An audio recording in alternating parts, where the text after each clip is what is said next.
अस्सलाम वालेकुम, मैं डॉक्टर सादिया आज आपके साथ अपने यूरिक एसिड के पार्ट 2 के साथ हाज़िर हुई हूँ। जैसे कि मैंने अपनी पिछली वीडियो में यूरिक एसिड के बारे में बताया था कि यूरिक एसिड क्या होता है और इसके बढ़ने की क्या वजूहत होती हैं और इसके नॉर्मल लेवल क्या होता है। आज हम बताएंगे कि यूरिक एसिड के सिम्टम्स क्या क्या होते हैं और इसको हम कैसे ट्रीट कर सकते हैं। यूरिक एसिड के सिम्टम्स जो अलामात जो हमारी बॉडी पर ज़ाहिर होती हैं वो कौन कौन सी होती हैं। आपको जैसे मैंने बताया कि नॉर्मली जो यूरिक एसिड जो है वो 6 से कम होना चाहिए या 7 से कम होना चाहिए। अगर यूरिक एसिड 7 से ज़्यादा होना शुरू हो गया तो इट मीन्स कि यूरिक एसिड आपके ब्लड में जमा होना शुरू हो जाएगा और जो वो ब्लड में जमा होना शुरू हो जाएगा तो वो फिर मुख्तलिफ बीमारियों की शक्ल इख्तियार करता है। सबसे पहले जब भी यूरिक एसिड बढ़ता है तो यूरिक एसिड बढ़ने की वजह से उसके क्रिस्टल्स जो हैं, यूरिक एसिड क्रिस्टल्स बनते हैं आपके जोड़ों में। और वो जोड़ों में जब यूरिक एसिड क्रिस्टल्स बनते हैं तो वो फिर जोड़ों की तकलीफ़ का बाइस बनते हैं। जोड़ों की तकलीफ़ जो यूरिक एसिड क्रिस्टल्स बन जाने की वजह से जो तकलीफ़ होती है उसको हम गाउट कहते हैं या उसको हम गाउटी अर्थराइटिस का नाम देते हैं। इसमें इम्पॉर्टेंट चीज़ यह है कि सबसे पहला जो भी जोड़ जो आपका यूरिक एसिड बढ़ जाने की वजह से जो शामिल होता है, सबसे पहले जो लोग शिकायत करते हैं वो यही करते हैं, हमारे जो पाँव के अंगूठे का जो जोड़ है उसमें सबसे ज़्यादा लोगों को तकलीफ़ शुरू हो जाती है। उसमें लोगों को दर्द होती है, जलन होती है और शिकायत करते हैं कि सोजिश हो गई है, लाल हो गया है। तो सबसे पहले जो आपके पाँव के अंगूठे का जोड़ है वो सबसे ज़्यादा तकलीफ़ में आता है। उसके बाद इसी तरीके से जब यूरिक एसिड की अगर ज़्यादती जिस्म में रहे तो वो फिर बाकी जोड़ों को भी शामिल कर लेता है। आपके घुटनों के जोड़ शामिल हो जाएंगे, आपके रिस्ट जॉइंट, एल्बो जॉइंट, आपकी पाँव की उंगलियों के जोड़, आपके हाथों की उंगलियों के जोड़, वो भी बहुत ज़्यादा पेनफुल हो जाते हैं, दर्द की शिकायत करते हैं जब उसके अंदर यूरिक एसिड क्रिस्टल्स जमा होना शुरू होते हैं। तो इस चीज़ को हम कहते हैं गाउटी अर्थराइटिस का नाम देते हैं।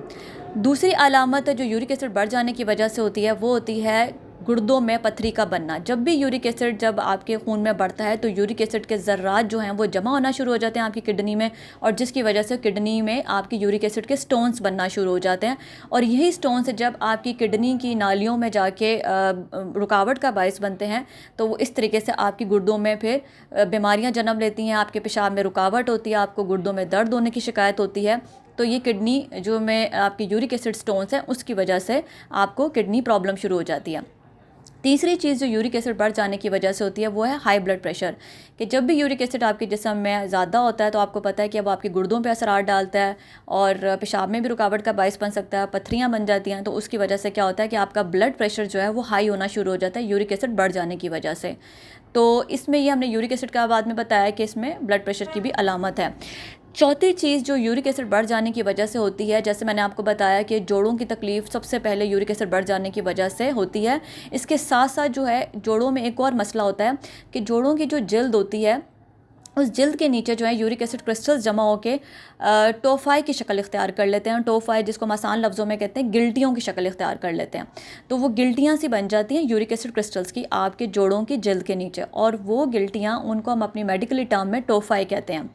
ये जो टोफाई जो हैं जब आपकी नर्व वहाँ से जो गुजर रही होती हैं उनको जब वो कंप्रेस करते हैं या प्रेस करते हैं तो आपको फिर अलामात जो ज़ाहिर होती हैं, जैसे आपके हाथ पाँव सो गए हैं, जैसे आपको करंट सा लग रहा है, जैसे सुइयाँ सी चुभ रही हैं, टीसे सी लग रही हैं, इस तरह से आपको जो है नर्व कंप्रेस होने की वजह से आपके अंदर ये अलामात ज़ाहिर होना शुरू हो जाती हैं, और ये भी यूरिक एसिड क्रिस्टल्स के जमा होने की वजह से होती है।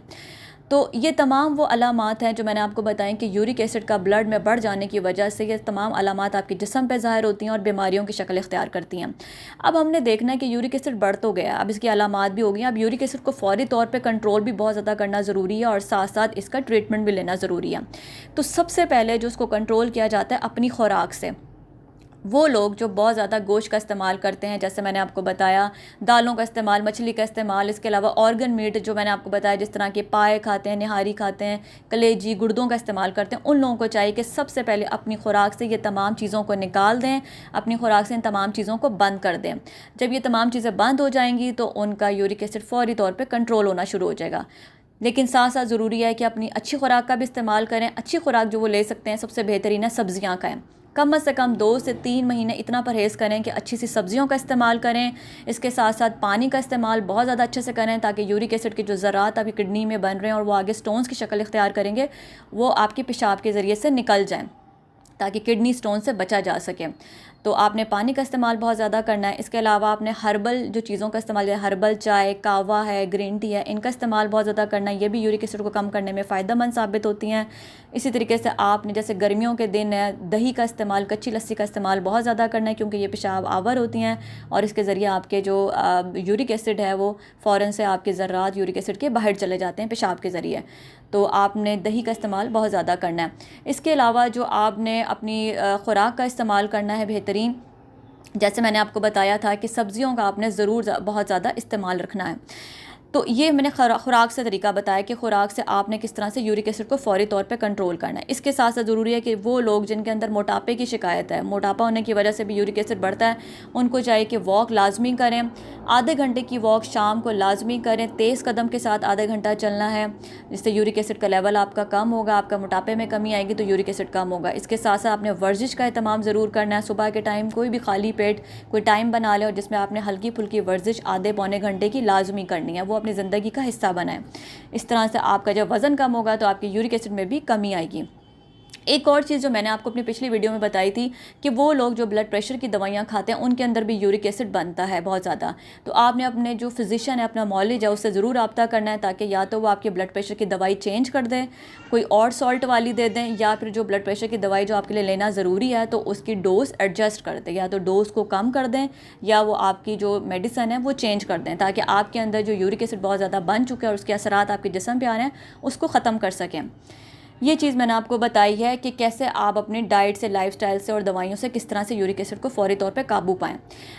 चौथी चीज़ जो मोस्ट इंपॉर्टेंट होती है वो ये है कि वो लोग जिनके अंदर अलामात ज़ाहिर हो चुकी है और जिनके अंदर यूरिक एसिड बहुत ज़्यादा 7 से ज़्यादा बढ़ गया, 10 से ऊपर हो गया है, तो उनके अंदर अलामात आना शुरू हो गए हैं, बीमारियों की शक्ल इख्तियार कर लिया, उनको चाहिए कि फ़ौरी तौर पे यूरिक एसिड की दवाइयाँ लेना शुरू कर दें ताकि यूरिक एसिड फ़ौरी तौर पे कम हो जाए।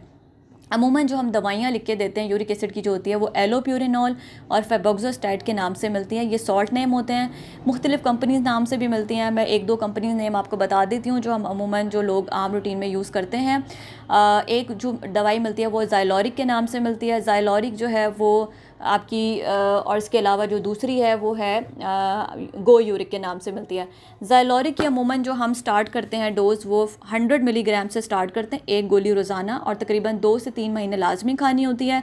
इसी तरीके से अगर आप गो यूरिक सॉल्ट वाली मेडिसन ले रहे हैं तो वो आपने 40 मिलीग्राम से स्टार्ट करते हैं, एक गोली रोज़ाना, और वो भी 2 से 3 महीने खानी होती है। इनकी डिफरेंट डोजेज़ भी होती हैं, हाई डोज में भी होती हैं, ताकि जिस तरह अगर लोग जिसको ज़्यादा सिम्टम्स होंगे, ज़्यादा अलामात होंगी, उनको उसके मुताबिक जो है डोज़ के मुताबिक मेडिसिन एडजस्ट करनी पड़ती है। लेकिन एटलीस्ट 2 से 3 महीने ये दवाइयाँ ज़रूर खाएं ताकि आपका यूरिक एसिड फौरी तौर पे कम हो, नॉर्मल आना शुरू हो जाए। वो लोग जिनके अंदर जोड़ों की तकलीफ़ ज़ाहिर होना शुरू हो गई है, वो जोड़ों की तकलीफ़, उनके दर्दों के लिए ज़रूरी है कि वो पेन किलर्स का इस्तेमाल भी ज़रूर करें। कोई भी अच्छी non steroidal anti inflammatory drug कोई भी इस्तेमाल कर सकते हैं, इबुप्रोफेन, ब्रूफेन के नाम से, वो भी आप ले सकते हैं। इसके अलावा कोई भी एनसेड अच्छी आप पेन किलर ले सकते हैं। और इसके अलावा वो लोग जिनको जोड़ों में बहुत ज़्यादा सोजिश की शिकायत है, जलन की शिकायत है, लाल हो जाता है जोड़, उनको चाहिए वहाँ पे गर्म टकोर ज़रूर करें। बहुत ज़्यादा तेज़ गर्म नहीं करनी, ना ठंडी टकोर करनी है, नीम गर्म से आपने टकोर करनी है अपने उन जोड़ों में। उससे आपकी सोजिश में भी कमी आएगी, आपकी जलन में और आपकी पेन में भी बहुत ज़्यादा कमी आएगी। ये वो दवाइयाँ हैं जो मैंने आपको बताई कि फ़ौरी तौर पे जो यूरिक एसिड को कम करेंगी, आपके जो सिम्टम्स हैं उनको फ़ौरी तौर पे कम करेंगी। तो आज का जो मेरा टॉपिक था जिसमें मैंने सारा यूरिक एसिड को कवर किया है कि यूरिक एसिड की क्या अलामात होती हैं और किस तरह से हम उसको अच्छे तरीके से मैनेज करते हैं, यूरिक एसिड को कैसे कंट्रोल और काबू पाते हैं, ये सारा मैंने आपको आज बताया। मुझे उम्मीद है कि आपके लिए बहुत ज़्यादा फ़ायदेमंद साबित होगा। और आज का टॉपिक मेरा यहीं तक था। मेरे चैनल को ज़रूर सब्सक्राइब करें और मेरी वीडियो को ज़रूर लाइक और शेयर करें। नेक्स्ट टॉपिक के लिए मैं फिर हाज़िर होंगी, तब तक के लिए मैं इजाज़त चाहूँगी। अल्लाह हाफ़िज़।